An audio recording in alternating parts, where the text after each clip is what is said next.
Hello and thanks for joining me. This morning we're going to be painting figures walking down the street they've got brightly coloured clothing on, and we're going to paint them in a couple of different ways, and we're also going to try and capture movement in figures. And how do we do that? So paint along with us in the class this morning, and please leave a like if you do, and subscribe if you'd like to see any new videos that come out. Thanks for joining us.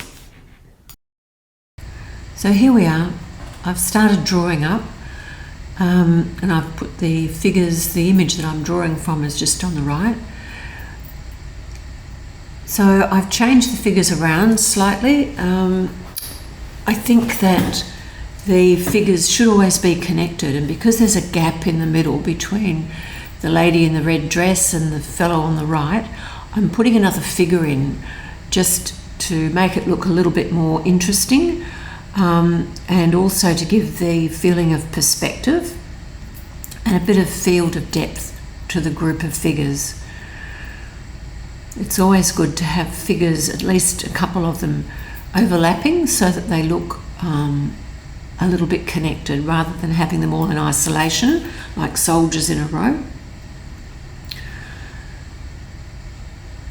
So drawing really quickly, I can see, looking back at this now, the legs on the fellow on the right are way too short. But this can happen when you're sort of drawing very quickly. It's always good to be able to look back on what you've done. Unfortunately, the image that was taken has cropped the girl's right hand there, so we've got to kind of make that up a bit. Don't forget that when you're doing your figures, unless they're very short, and all their heads should be pretty much in a line. I think the lady in the red dress is quite a short lady, so I have made her quite a bit shorter.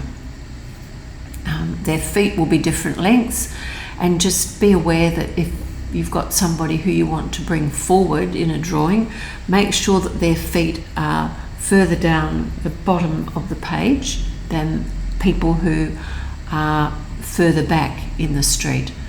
So all those sorts of things give you reference points as to where to place your figures in the street. I'm just using a 2-inch flat brush just to put some colour in, just cool and warm, very sort of soft. It's quite wet, very wet in fact. So I want that to be a very soft background. I'm only hinting at the buildings. It's more about the figures in the street. So for the face, I've got I'm using a bit of burnt sienna, some Aureolin Yellow. Because it's quite wet, that will fade a lot, and I'll probably have to go back over that and restate the skin tones before I finish the painting. For his t-shirt, it's just a mixture of ultramarine and burnt sienna, which gives you a very dark neutral colour. It's kind of on the warm side of neutral, and I'm not worried that it's sort of ballooning up into the surroundings, because I think if you can keep the edges of your figures soft, it makes them look more integrated with the surroundings rather than just they don't look stamped on. So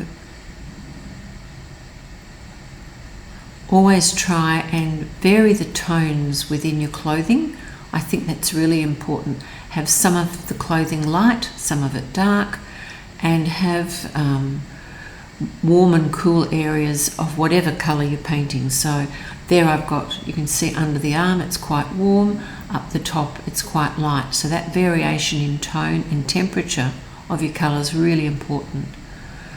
Another thing that I think is really important is to make sure the tops and the bottoms of your clothing are related, that they merge into one another. Don't have them sort of like neatly painted on. They will not look as exciting as if you've run the top into the pants and vice versa.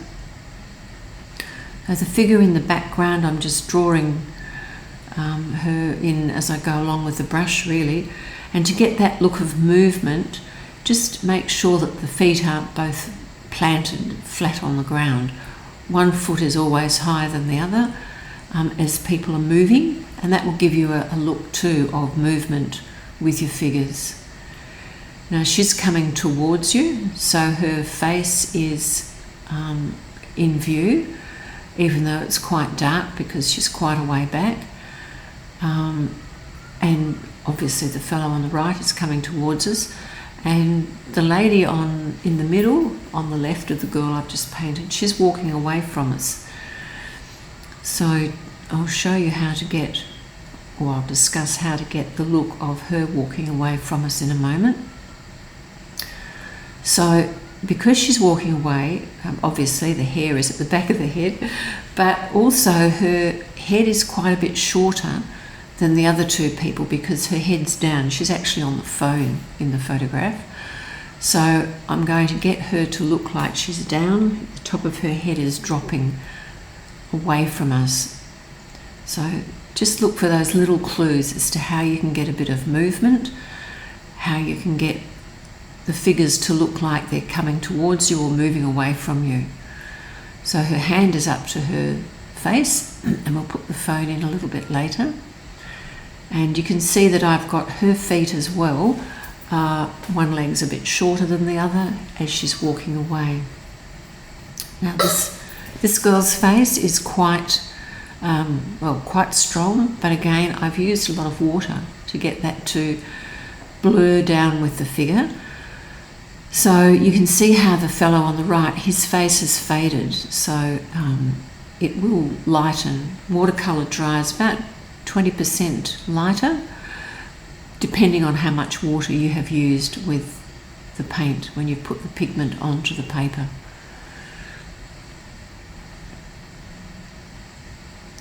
So that hand is dropped down by the woman's arm, and the other arm's raised. I think she was probably taking a selfie as she was walking along. So now I'm just going to sort of put in a little bit of street and some shadows. So on the pavement, as the pavement comes towards you, if you've got stones, this is paving stones I think, or if you've got slabs of concrete, they are always spaced out. There's definitely perspective on the street, and also by doing some horizontal and vertical lines you can really get that feeling of movement with the figures coming towards you or moving away from you. So I'm just going back now to put some more tone into the shorts, because there will be light on those shorts and there will be dark. So just look for that.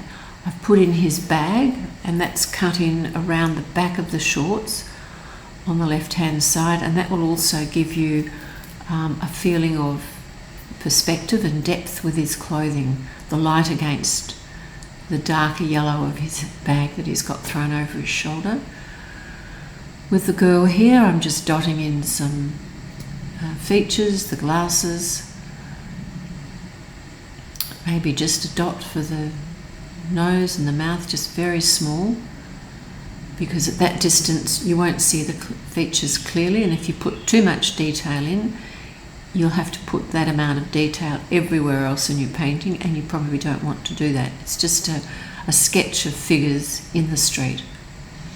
So that lady had a little dog, so we'll pop him in just for some fun. It needs a bit of tweaking. It looks a bit like a spider at the moment, but anyway, her little dog is there.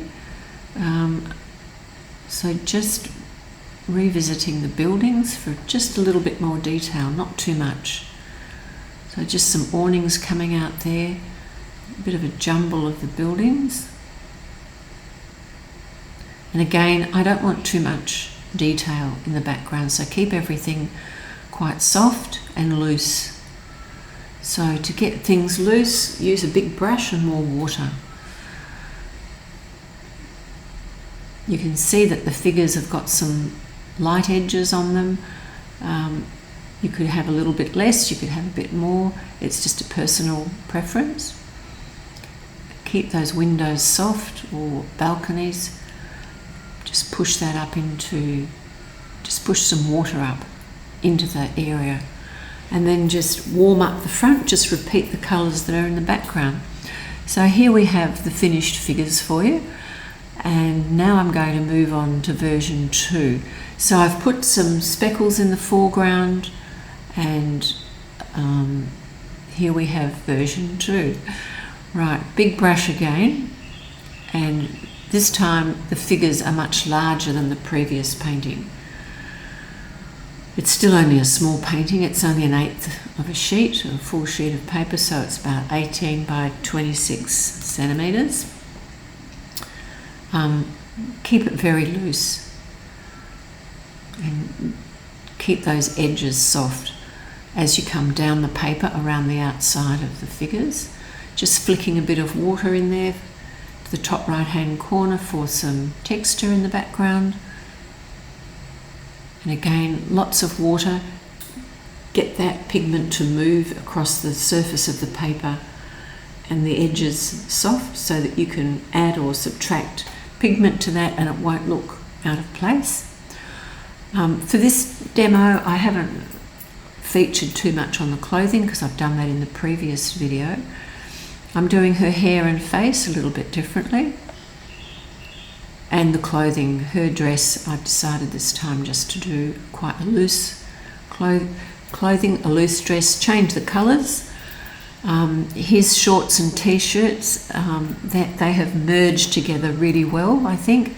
And I've got light coming across the left-hand side of his shorts. Just a little bit of detail on the girl's face. And again, I'm running that bag that he's carrying down behind those shorts, and that will serve to give a bit of perspective to the bag, bit of depth to the figure with that bag behind the leg of the shorts. With the lady's dress, it's quite difficult to do dark red. So you can the only way you can darken up red is either, it's one time that it's good to use a bit of neutral tint, or you can just drop in a little bit of ultramarine just to get a little bit of a cooler tone, a bit darker, especially down the bottom of the dress and in the fold of that dress where it's sort of flowing behind her as she's walking along the street. Again, some lines in the street just to give you some a feeling of a bit of perspective. I think these are really too dark. I hope they lighten a little bit. Maybe I can soften those. That looks a bit better, I think. With the feet, I haven't painted shoes at all. You don't need to. And I think in this case, having the shoes, just the negative areas of the shadows around their feet is plenty. This lady was wearing very flat shoes, so quite difficult to paint. So I'm just fading her legs out into the actual shadows beneath her figure and darkening up the folds of the girl's dress because there was quite a bit of depth there. So leaving that to dry, I'm just putting a little bit of detail in the lady who's walking away from us. She's got the phone to her ear now. She's got her handbag there. I won't put the dog in on this one. I'm just tweaking up a little bit of depth on the shadow side of the girl's neck. Again, that will fade as it lightens. Sorry, it will fade as it dries. It will lighten. And now a little bit of colour for the guy's cap. Don't have to paint everything. There's a lot of light on that cap coming from the left-hand side, so just be aware of that. The light white paper is gold.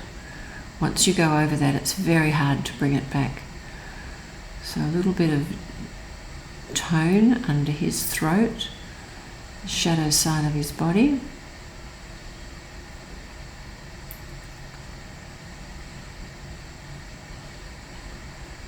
And there we have the finished figures in the street, version 2. So thanks for watching.